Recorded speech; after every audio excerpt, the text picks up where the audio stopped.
Another weekend, and Alabama takes down another blue blood. Locked On Bama, your daily podcast on the Alabama Crimson Tide. Part of the Locked On Podcast Network, your team every day.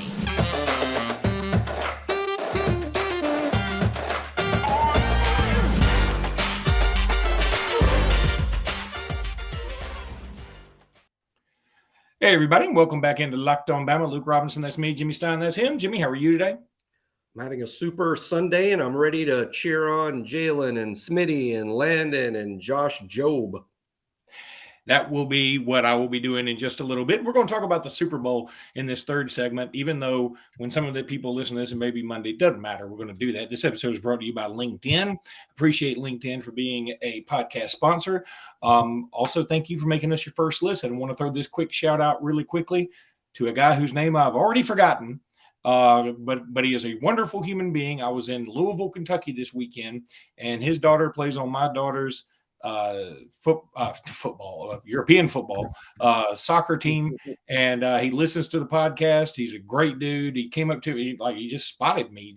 He's a big Alabama guy, and his daughter just happy. He happens to live in Ohio, and his daughter happens to play on my daughter's team, and I just think that's awesome. I appreciate it. So I appreciate his coming up to me, and he and I talked yesterday before the Alabama game, and I said, yeah, I think we're going to lose. I feel like that's maybe easier for me. If we do lose, then I'm not building anything up, and that's a horrible way to go through life. I understand. However, that's the way I get through some of my Auburn, Alabama games. And, but Alabama didn't lose. They won. And I'm going to tell you something. Look, I know Nate Oates has caught a little heck for saying this was Auburn's Super Bowl, but number one, game day was there, and they did make a big deal out of camping out the night before, and they did make a big deal about how big a deal it was going to be. I got to do better with my descriptions. They also had a dude sink a 94-foot putt on the basketball court to win a car at halftime. There was a lot of Super Bowl elements to this thing, and I know Auburn is not having their best year. I'm fine with that. Jimmy, how many teams in the country would have gone in and beaten Auburn yesterday? Not many. Not many.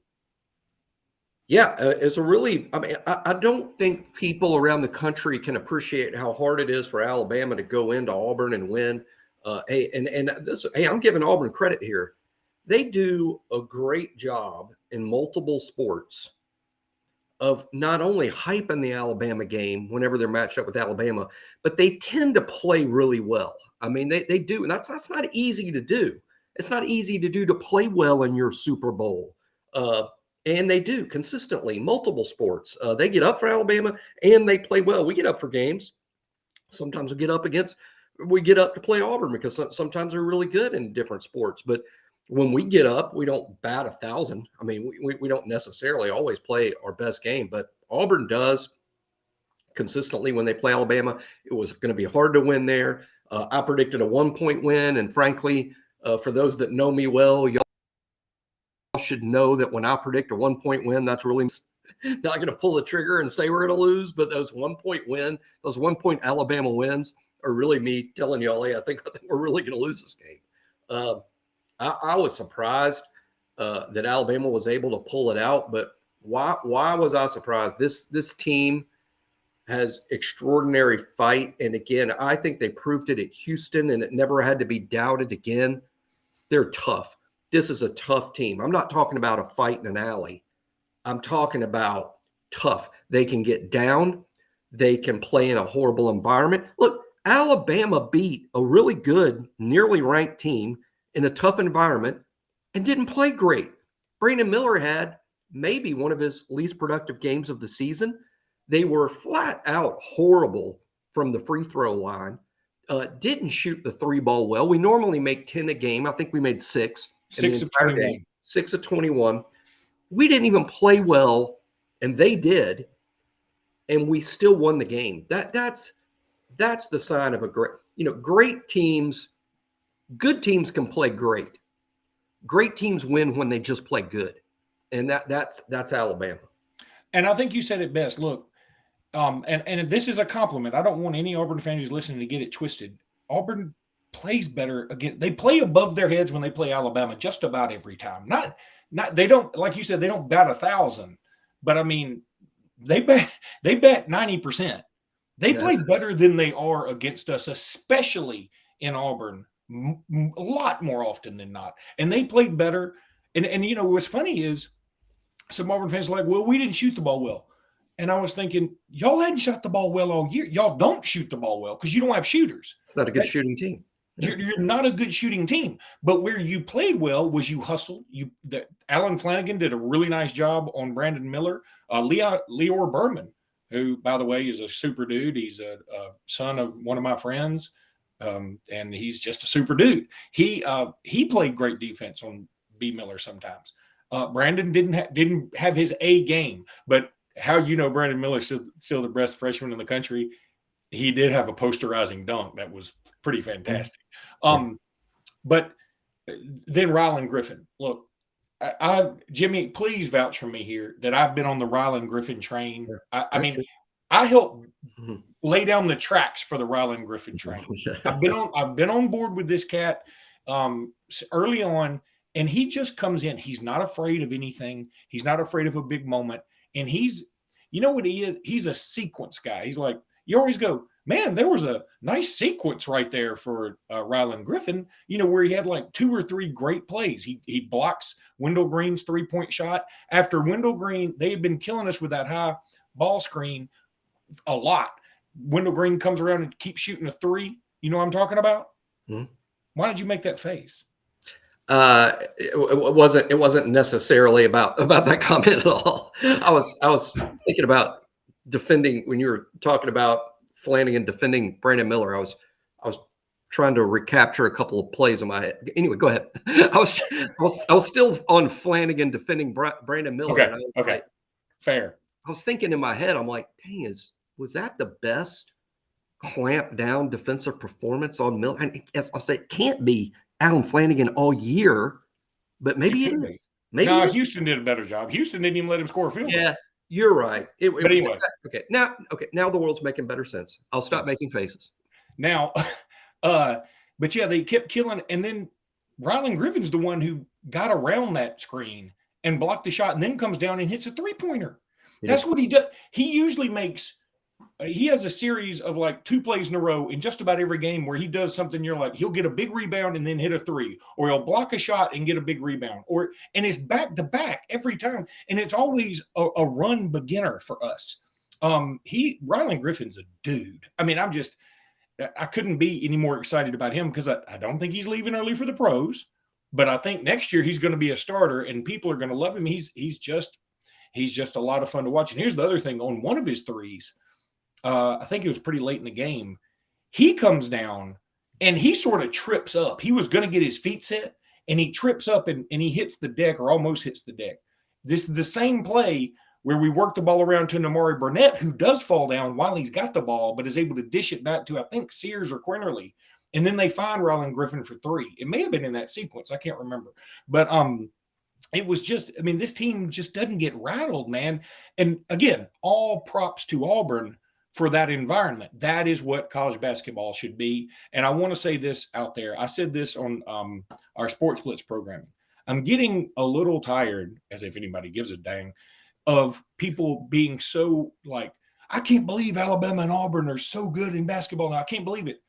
I'm sort of to the point where believe it, because this isn't going away.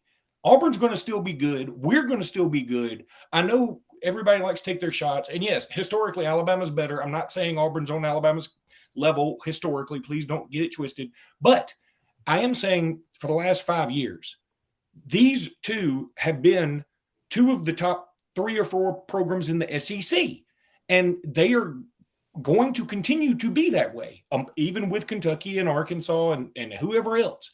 They're not going anywhere. They arguably have the best 2 coaches in the league, arguably. Very arguably.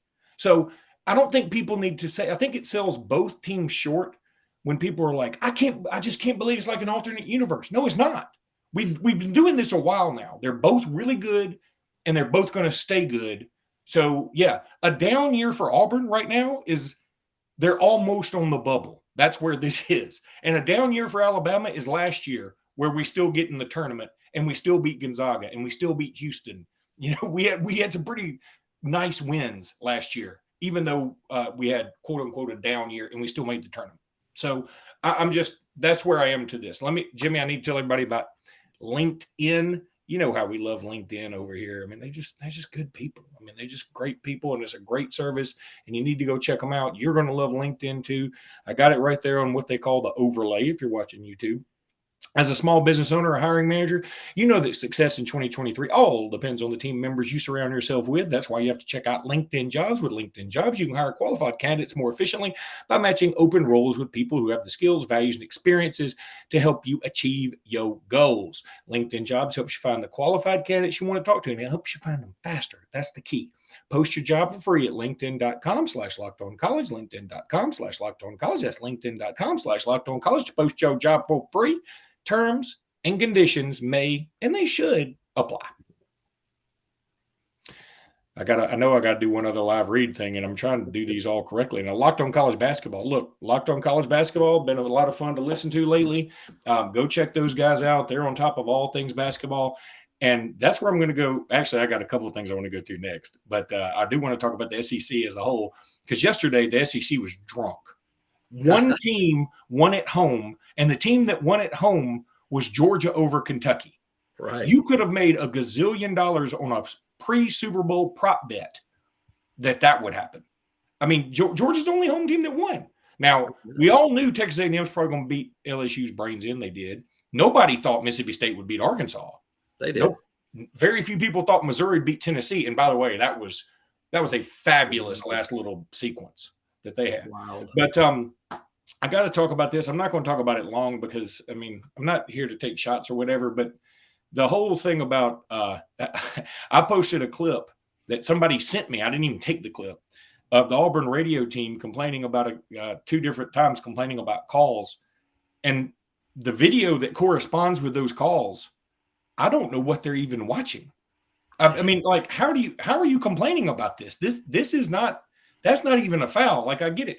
But then in one of the sequences, he talks about at the end, he goes, "My Lord in heaven," as if Auburn has never gotten a break ever.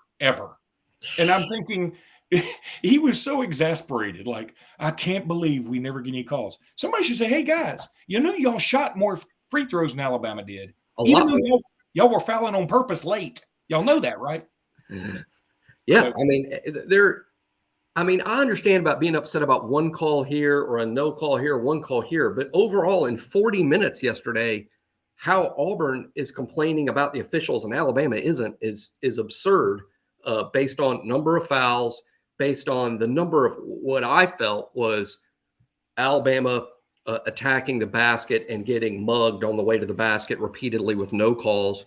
The officials did let a lot of rough housing go. They did just let a lot of things go. They did. And they also called quite a few fouls, particularly on Alabama. Gave Auburn an advantage with the free throw line, which Auburn, give them credit. They knocked down their free throws. Alabama did not. And by the way, that is maybe the game's not close. Makes its free throws, but they didn't. Oh, there's no doubt. And I mean, again, I'm the least likely person to give Auburn credit. I won't give them a ton of credit. They hit their free throws, and I don't think they normally shoot free throws that well, but they were nailing them. And we weren't. You know, that was one thing we do have to work on, certainly. But and 3-pointers. But you know, I thought I'm with you, Jimmy. Yeah, there were some. Look, we can all pick a certain play and say this should have been called, that should have been called. But this is sort of basketball now. I thought that was called about right, and I think typically the home team does shoot more free throws. So I'm not complaining about that. I'm just saying to act as if some of these calls were egregiously missed was just so over the top. And I mean, dude, just take your L and go to the house. And then he also had the audacity to say something about, "Oh, I can't believe Charles Bediako just throws down a dunk." Bruce Pearl stares at Nate Oates as if to say, "We'll put that in our back pocket." Put it in your pocket. Put it in the glove compartment. We don't care. Because guess what? Your coach did a crane kick last year. He grabbed a broom from a fan to indicate a sweep. So, look, Bruce Pearl's not above something like that. And by the way, they were trying to steal the ball from Charles Bediako. So if Auburn's going to keep playing, why can't Charles keep playing? They were defending Bediako. Exactly. They were defending the whole play. As a matter of fact, it wasn't like a full court press, and they weren't trying to foul. They weren't trying to foul and extend the game. I'll give them that. They weren't trying to foul and extend the game, but they were defending the play. They were putting somebody on the ball. They were trying to hope. They were hoping Alabama would turn it over so they could flail one to the basket, I guess. But to act like Auburn didn't quit playing basketball on that last sequence at all. I mean, at least the guy on the ball was defending the play.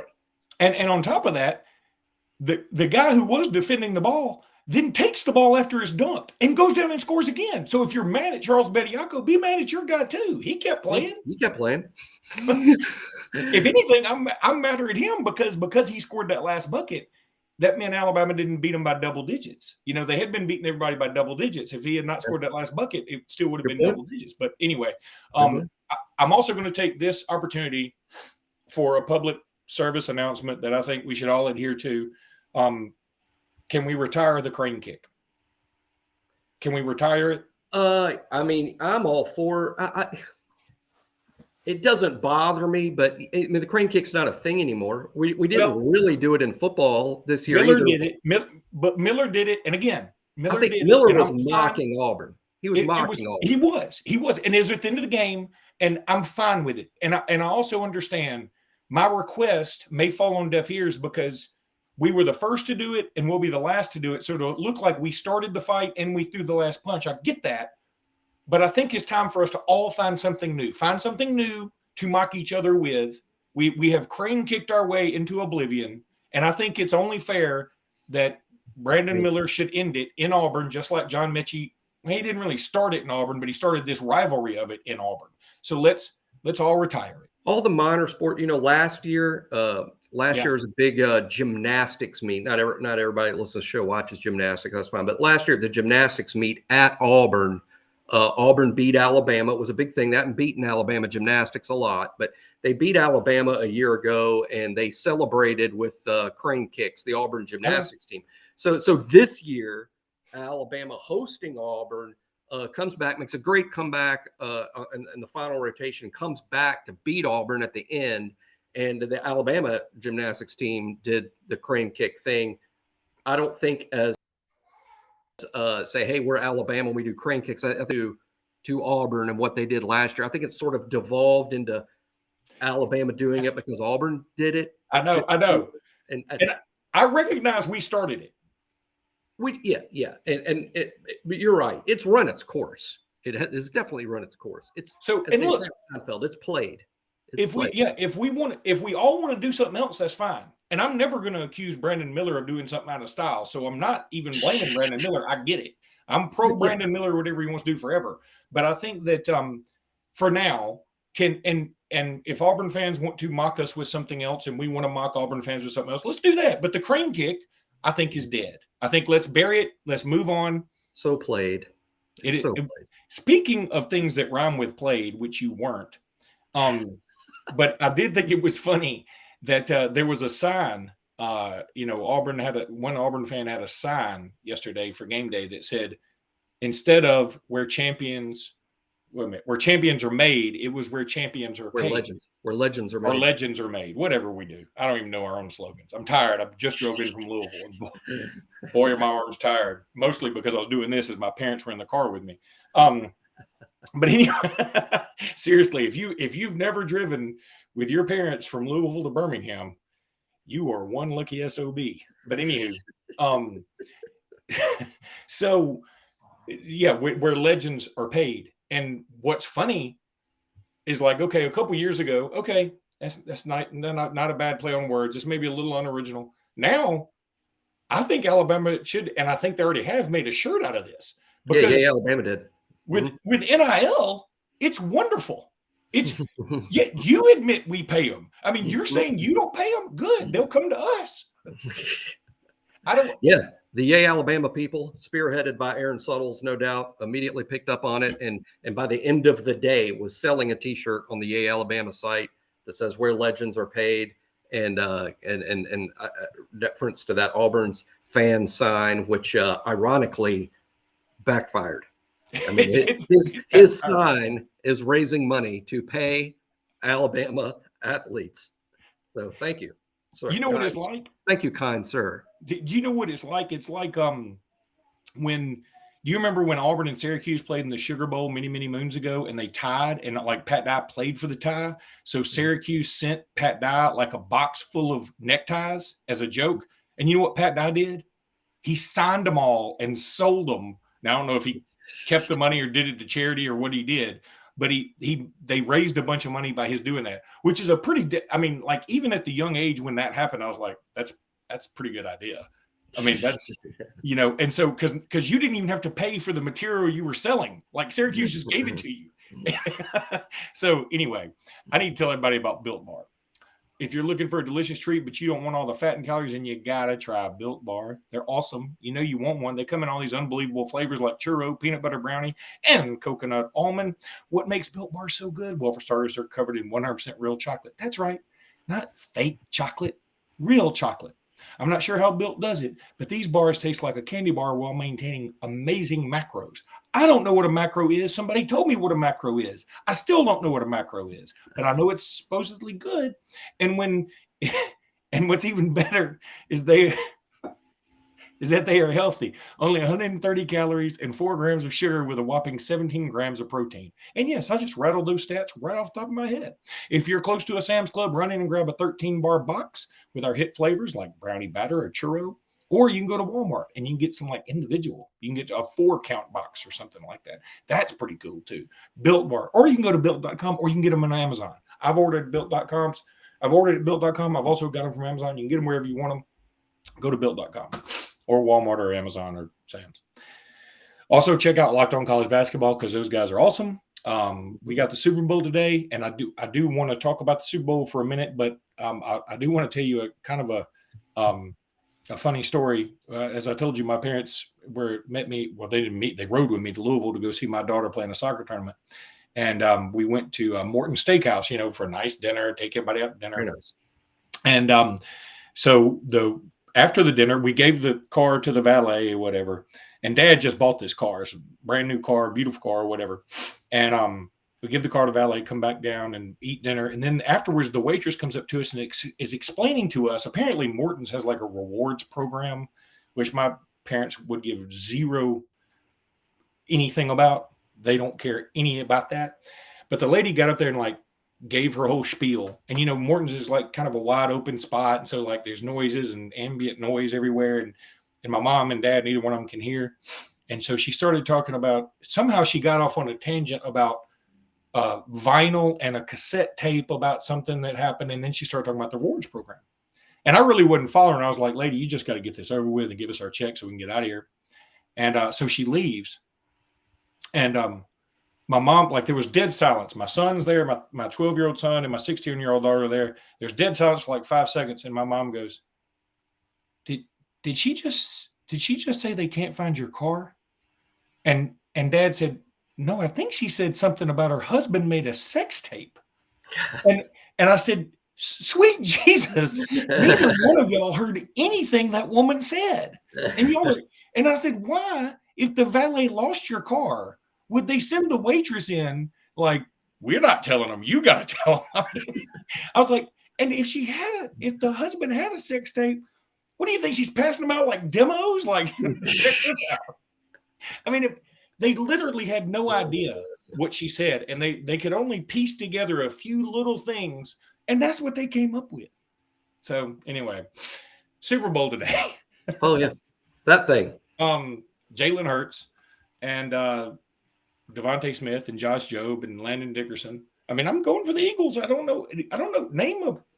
I saw a map that said, showed like what states are pulling for whom. And of course, Alabama is all Eagles. And of course, my son, who's at Arizona State, is a huge Eagles fan for no reason whatsoever, but he just is. And so I'm a big Eagles guy today. And I think the Eagles are going to do it. Are you going to bet against Jalen Hurts? I'm not betting. No, I'm not betting. I did pick the Chiefs to win the game on my on Bama Insider, but whenever I pick the game super close, that sort of means I really either want to go in the other direction or almost did. I worry in the back of my head that Patrick Mahomes may one day be making a run at Brady I mean, in terms of Super Bowl wins. I mean, that's how I feel about Mahomes. So it's really, I'm just giving a nod to Mahomes there, picking the Chiefs to win, but I want the Eagles to win, and I'm going to be cheering for the Eagles to win. The wife's in a Jalen Hurts Eagles jersey. We've got an Eagles party going on here, so we're definitely for the Eagles. But I did pick Mahomes and the Chiefs on the Bama Insider side, although I picked first, and I might have picked different if I picked last because my bros there they all, I think they all went Eagles. Hastings, Lamb, and Bone all picked the Eagles. Playing to the crowd. Hastings Lambone sounds like the worst soul band in history, by the way. All right. I'm going Eagles. I'm going to say 31-27 Eagles. So 31-27. I went 26-21 Chiefs. But I do think this. I think it's going to be really tight and come down to the end, which will be fun as all get out. Yeah, I think it's going to be a really, really fun Super Bowl. So I'm looking forward to it. We promise tomorrow we're going to talk practically nothing but football. Yeah, but I'm excited about my rankings. Tomorrow will be the third. Tomorrow will be published my third rankings piece. There'll be 20 by the time we're getting here, man. Hey, by the time we're done, we'll be right at the start of spring practice. Oh, and how about this? I got a little blurb. I can say this because it was on another website. Was this just handed to you? Are you like doing it? I had to look at the date because I wrote it down over here. Alabama's gonna have a pro day March 8th. Man, that's soon. That is soon. That's sooner than you think. That's 18. Mm-hmm. All right, buddy. We'll talk tomorrow. Go Eagles, fly, and roll Tide. Roll Jalen, Devontae, Landon, and Job. Tide. I like saying that because of Arrested Development.